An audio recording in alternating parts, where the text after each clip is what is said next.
Welcome to History Repeated. Hi, I'm John Myers, and we'll get to today's video in just a moment.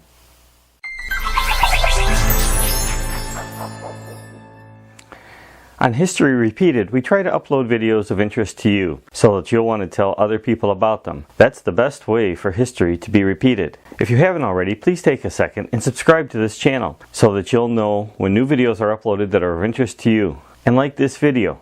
On today's video, we have a very unique recording. It's a broadcast done by Paul Harvey as if he was there 2,000 years ago at the birth of Christ interviewing people. So I hope you enjoyed today's video, The Birth of Christ, a live broadcast.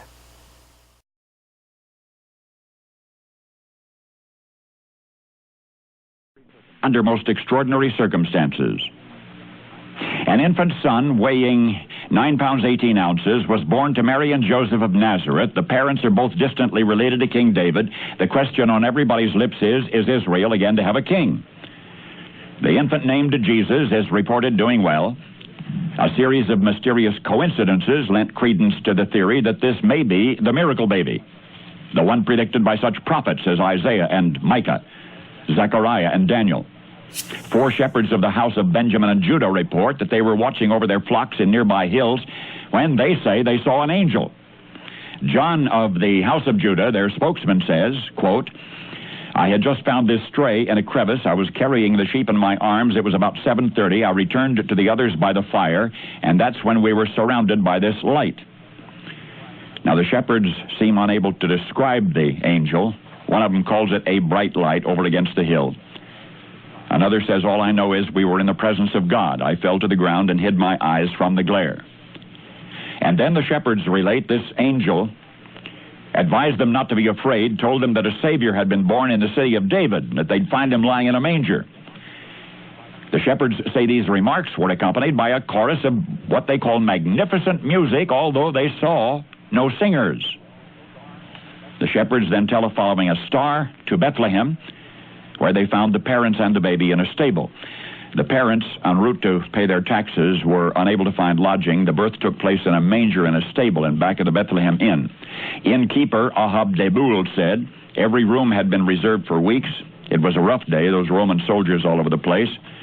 He says, "I had been cursed and threatened and spat upon by people demanding a bed. It was about 5 o'clock when this man and woman came in. I could see she was expecting. I told the man he could take her to the stable. At least they'd have a roof over their heads. I didn't charge him anything." Now, the star which the shepherds mentioned was variously described by witnesses as a fast-moving yellow light. One called it a sword of light piercing the night. The rays of the star seemed beamed directly at the stable. The bellboy at the Bethlehem Inn, a son of Peter the carpenter, says that he supplied linens and he ran out and checked on the couple when he had time.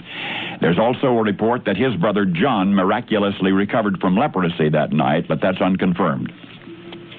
I have seen a report from Mesopotamia which might be related to the appearance of the strange star and to the events in Bethlehem, of 3 kings simultaneously missing on an unannounced journey. And the 3 are astrologers. Their families say they'll be gone for about 2 years. King Herod, apprised of the hundreds of curious flocking into Bethlehem, has been unavailable for comment. As to the theory that this child might be the long-awaited Jewish Messiah, a member of the king's council called such speculation absurd, and he predicted that the incident would promptly be forgotten, and the baby will never be heard from again. End quote. Page 2.